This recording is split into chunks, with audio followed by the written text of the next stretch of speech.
L'échiquier international, soyez les bienvenus. Retrait des accords de paix d'Alger, décision prise par les autorités de Bamako ayant rempli officiellement leur mission de concrétisation de paix. Il faut le dire, depuis le changement de la donne politique malienne, les dirigeants là-bas, c'est-à-dire à Bamako, sont dans un contexte particulier. Le sentier politique pour asseoir des nouvelles élections est encore flou. On comble comme on peut de la part du cercle d'Assimi Goïta, comment combattre le terrorisme ou le fléau du danger de la sécurité au prix parfois des sirènes du souverainisme à tout craint et au prix parfois d'alliés comme Alger. Entre la légitimité d'un pouvoir loin d'être évidente et la diplomatie avec un voisinage, Bamako a tranché, synonyme également d'un saut dans l'inconnu. Bamako ne compte pas organiser des élections présidentielles à moyenne échéance. Pourtant, des élections présidentielles étaient prévues au départ. Elles étaient prévues en 2024. Comment le sait-on ? Eh bien, tout bonnement, elles ne figurent pas dans la loi de finances 2023-2024 malienne. Pas de budget alloué pour un tel scrutin, pour l'organisation d'un tel rendez-vous, dans un moment où le Mali a également besoin d'une sortie politique de la crise. Alors, pour ce qui est du volet sécuritaire, la situation dans le pays sahélien est pour le moins inquiétante. D'après un rapport onusien datant de juillet 2023, juillet dernier, c'est-à-dire, les groupes armés auraient doublé leur point d'impact, leur champ d'action, sans parler d'un voisinage où le réservoir d'armes sophistiqué est assez important, c'est-à-dire la poudrière libyenne, vous l'aurez compris. Les données sur le terrain inquiètent et c'est de cela qu'il sera question ce soir, l'échiquier international. Début des conversations, tout de suite.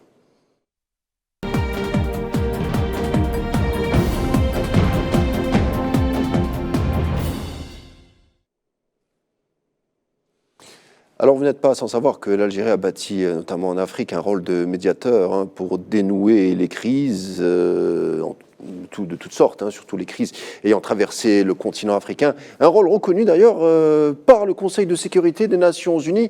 Alger a une frontière avec le Mali de 1300 km et qui a toujours opté, vous savez, le Mali a toujours eu des périodes plus ou moins de saccades, on va dire les choses comme ça, de problèmes politiques. Eh bien, Alger a toujours opté concernant une approche basée sur la paix, l'apaisement et surtout la désescalade. Pourquoi ce changement d'axe tout d'un coup de Bamako? C'est ce qu'on va tenter de savoir avec vous. Sami Raidi, bonsoir. Bonsoir.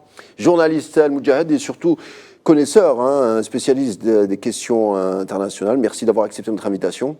Plaisir partagé. C'est toujours, encore une fois, un plaisir d'être parmi vous. Plaisir est partagé. On va essayer de dénouer, Sami, la question malienne. C'est un dossier qui suscite beaucoup d'inquiétudes et beaucoup d'interrogations. Mais avant, je vous propose de planter le décor avec ce sujet signé Sofiane Baroudi, où il est question d'ailleurs du contexte politico-sécuritaire. A tout de suite.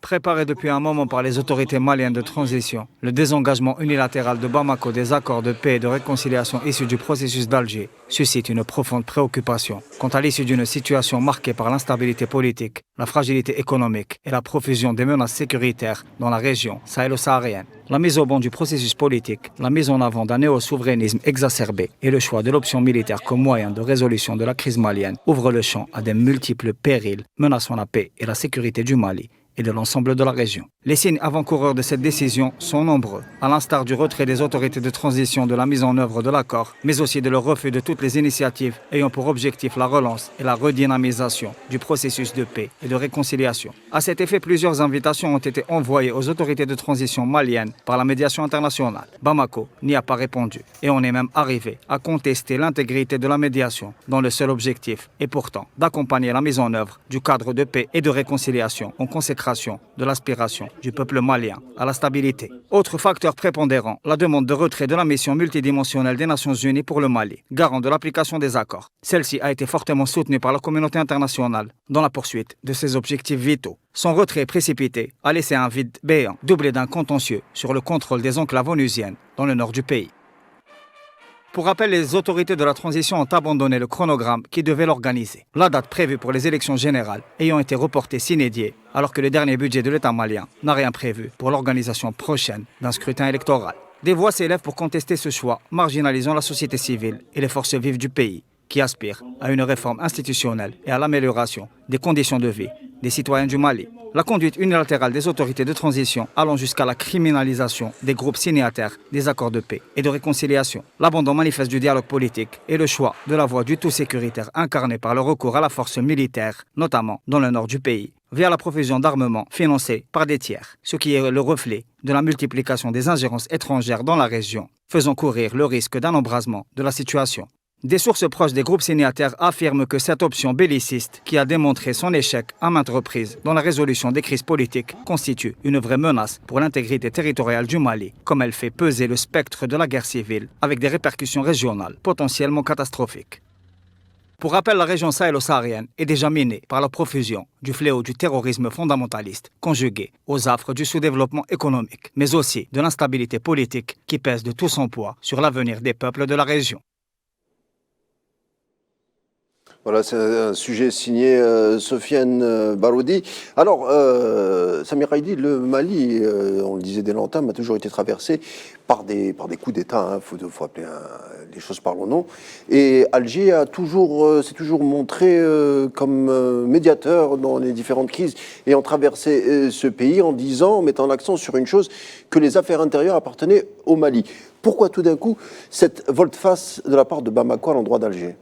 Alors c'est très juste de vous rappeler que l'Algérie a participé à 4 médiations qui ont débouché depuis 1990 à 4 accords d'Alger pour la paix et la réconciliation au Mali. Et à chaque fois, cette instabilité chronique qui dure depuis plus de 40 ans au Mali, débouche sur des périodes où de nouveaux gouvernements réfutent et balayent d'un revers de main ces accords, puis finissent par comprendre que la solution militaire ou la solution armée n'aboutit à rien de pertinent, à rien de concret et de sérieux. Donc les nouveaux gouvernements qui succèdent aux précédents reviennent vers Alger parce qu'ils savent qu'Alger est un médiateur qui ne s'ingère pas, qui prône une médiation inclusive, loin de toute forme d'ingérence étrangère. Donc vous avez parlé de qu'est-ce qui peut justifier un tel comportement un changement choquant, radical, même, et radical. Il ne faut pas oublier que c'est clair, la volonté des autorités de Bamako de se maintenir coûte que coûte au pouvoir peut expliquer, est la seule chose explicable en fait. Et on peut rajouter à cela aussi les interférences étrangères qui sont malheureusement de plus en plus importantes. On parle de 7 pays qui activent dans la sous-région pour nourrir une guerre civile qui peut être que désastreuse pour ce pays voisin. Alors on le dit, comment on pourrait appeler ça? C'est une crise diplomatique, on se boude entre Alger et Bamako. Les canaux de négociation sont toujours là, c'est-à-dire que Bamako et Alger continuent à discuter. C'est pas parce qu'on a entendu beaucoup de choses à travers la presse en disant que, surtout la presse étrangère, en disant que Bamako et Alger sont au bord de la rupture. On est loin de la situation. La main d'Alger est toujours tendue à l'adresse de Bamako.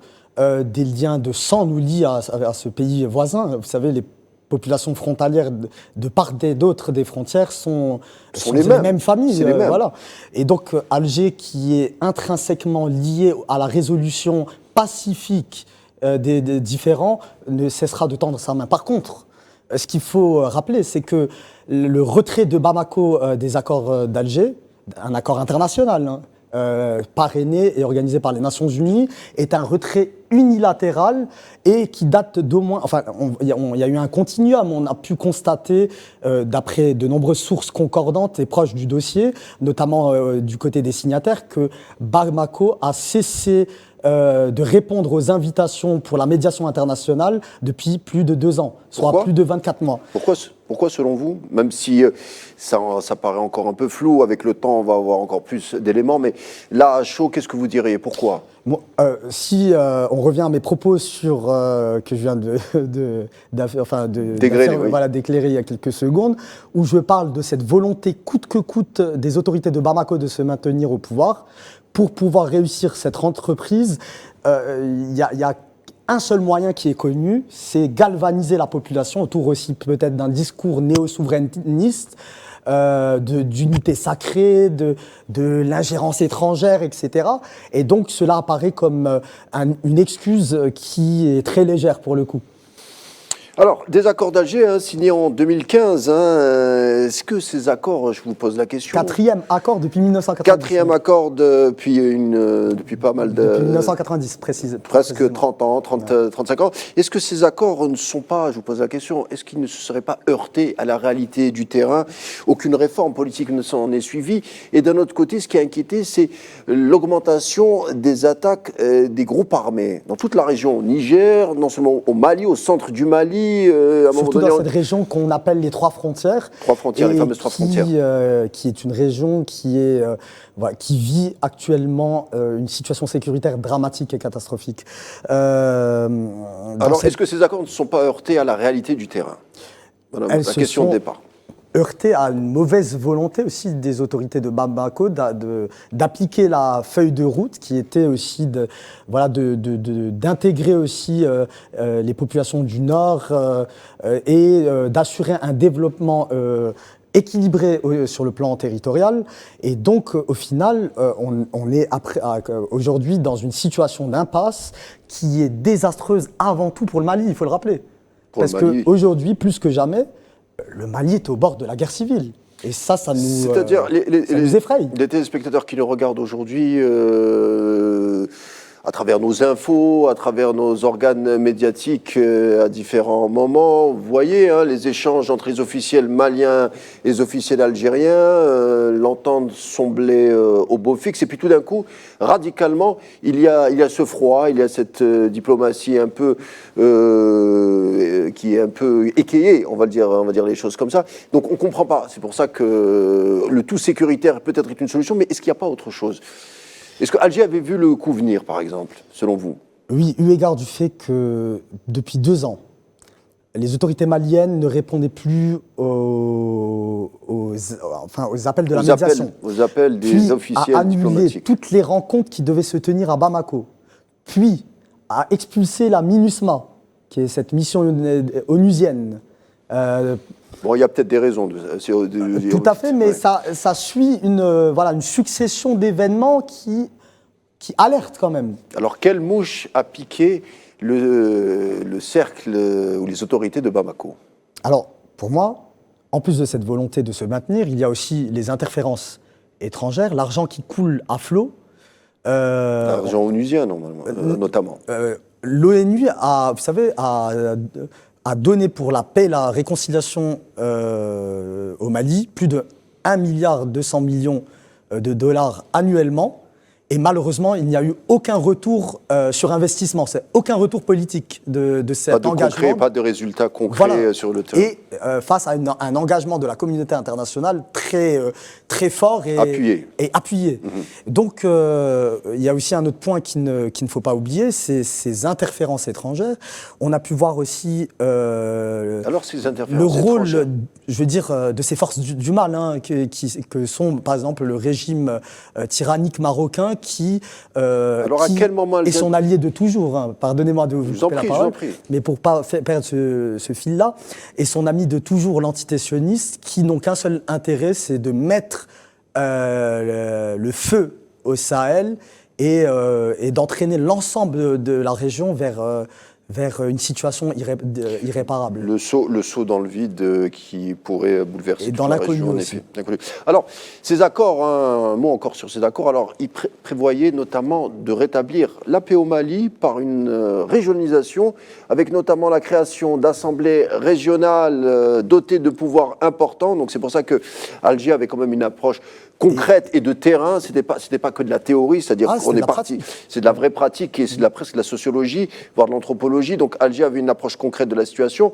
Également, les élus, c'est-à-dire au niveau régional, étaient élus au suffrage universel, c'était important, direct, et c'est pas une autonomie, c'est sans autonomie ni fédéralisme, Voilà, c'est-à-dire on coupait la poire en deux, c'est-à-dire c'était ni du fédéralisme, voilà. ni... Ça prouve que Alger connaît bien le terrain malien. Et une redistribution des richesses avec un budget, enfin l'octroi de 30% du budget de l'État malien pour le nord du Mali et son développement, parce que bon, c'est une partie du pays qui malheureusement connaît aussi un développement économique très faible et cela entraîne aussi l'accumulation de violences et de... Alors ça, c'est pour l'aspect de politique régionale, hein, c'est-à-dire avec des conseils régionaux qui régisseraient le terrain. Et puis sur l'aspect même de l'armée, on intégrerait ceux qui avaient fait partie des groupements armés, c'est-à-dire qu'on tendait la main à peut-être des jeunes qui s'étaient un peu perdus à cause de la pauvreté. Voilà. On leur tendait la main pour qu'ils regagnent l'armée malienne. En leur offrant la possibilité d'intégrer l'armée malienne. Une seconde chance, hein, c'était une chance après cette perdue. Clairement une seconde chance, mais malheureusement, ça n'a pas été le cas sur le terrain. Et puis la dernière... ça a participé à cristalliser davantage la situation sur place. Et puis la dernière chose, c'est qu'il y avait aussi des mesures dans ces accords d'Alger, des socio-économiques en faveur du développement. Donc autant de sujets qui sont considérés comme des composantes politiques, économiques très importantes pour finalement concrétiser et traduire l'État malien, parce qu'au fond, c'est de cela qu'il est question. Le Mali n'a jamais pu réellement asseoir un État malien stable avec des frontières, avec une sécurité sur l'ensemble du territoire. C'était ça le but des accords d'Alger. Exactement, et donner à l'État malien la possibilité historique de se débarrasser définitivement de ce conflit qui est latent. L'Algérie, comme vous l'avez rappelé aussi avant, c'est très important ça. L'Algérie n'a jamais cessé d'accompagner l'apaisement au Mali. On parle de la dernière réception du président de la République, M. Abdelmajid Tebboune, de certains signataires. Vous savez pourquoi ils ont été reçus à Alger? D'après plusieurs sources concordantes, notamment parmi les signataires, la réception, c'était pour calmer les esprits et appeler à la désescalade suite à la prise de Kidal. Donc l'Algérie n'a cessé de peser de tout son poids pour la paix et la stabilité au Mali, comme elle l'a fait au Niger voisin.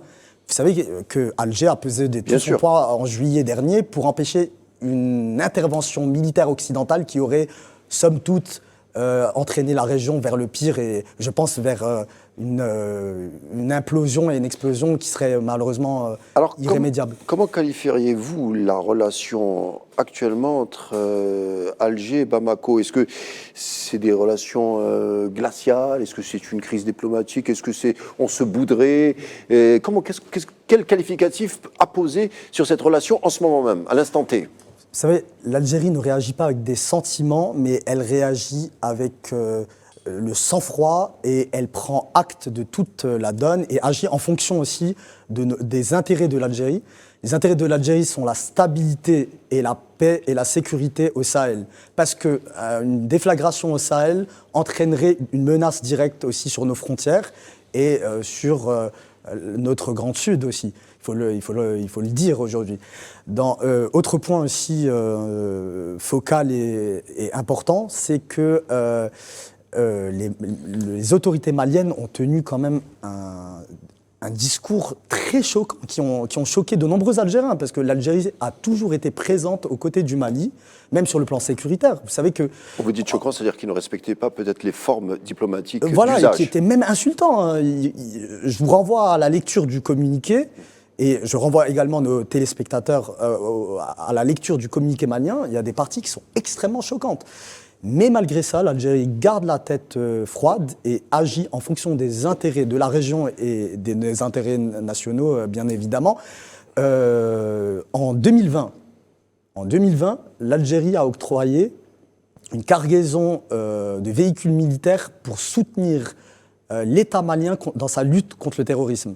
Donc, nous accuser de choses inconcevables, ça choque plus. Alors vous l'avez dit, hein, depuis pas mal de mois, 2 ans je crois, hein, les autorités maliennes ne donnaient plus suite aux appels de nos représentants diplomatiques. Tout Donc à fait. c'est une crise qui couvait depuis pas mal de temps. Maintenant, la question qui fâche, alors à l'avantage de qui? Qui a intérêt à ce que Bamako-Alger se brouille? En tout cas, se distance. Il y a de nombreux protagonistes qui agissent pour Envenimé, peut-être. pour envenimer la situation et déstabiliser toute la région. J'ai cité avant le régime tyrannique de Rabat qui, en fait, joue avec le feu et finira par se brûler s'il continue dans cette droite ligne. Mais également, malheureusement, les Abu Dhabi qui d'après plusieurs sources journalistiques, a ouvert les vannes des pétrodollars pour, malheureusement, apporter plus la déstabilisation que la paix dans la région. Mais on s'étonne parce que les autorités maliennes disaient de ne pas vouloir recommencer les erreurs du passé. Alors, il y a eu un double discours parce Voilà, vouloir dépasser peut-être les pièges que le passé avait mis plusieurs présidents maliens, que c'était une nouvelle approche du Mali qui s'esquissait à travers la nouvelle donne politique. Et puis on se rend compte qu'on est en train de peut-être retomber dans les mêmes problèmes finalement. Il y a eu même un double discours, vous savez.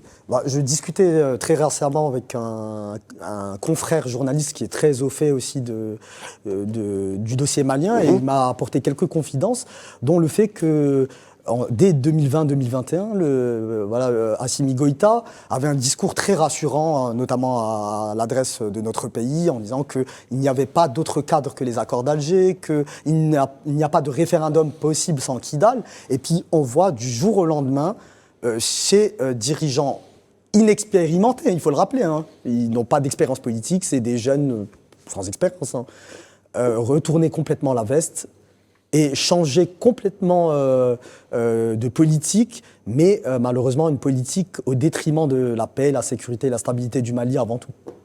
Alors c'est cette jeune génération qui est arrivée au pouvoir au Niger, au Mali, Burkina Faso, mettait l'accent sur le panafricanisme, qu'il fallait justement resserrer les liens entre l'ensemble des pays africains. Et puis tout d'un coup, on se rend compte que c'est difficile à traduire et à concrétiser, puisque une fâcherie...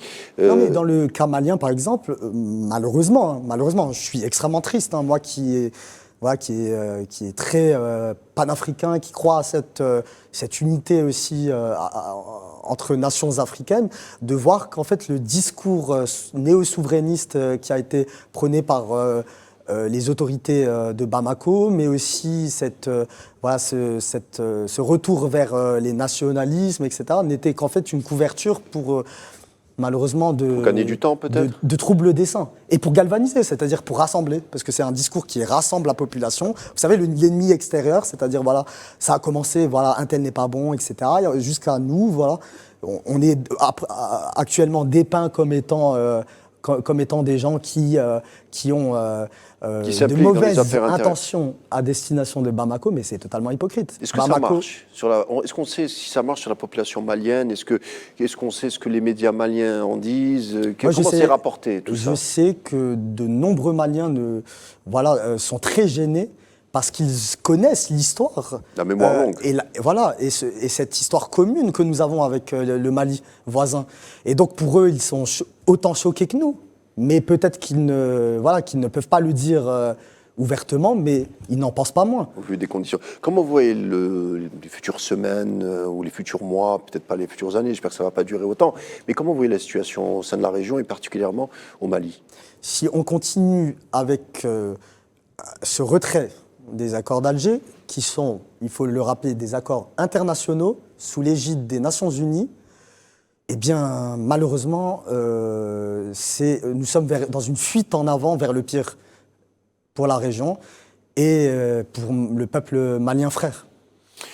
Samir Haïdi, journaliste Al-Moudjahid, était notre invité à l'Échiquier International. Merci pour vos éclaircissements et vos explications, c'était un plaisir. L'Échiquier International arrive à sa fin, merci de l'avoir suivi. Tout de suite, la suite des programmes sur Al24 News et vous dit à demain.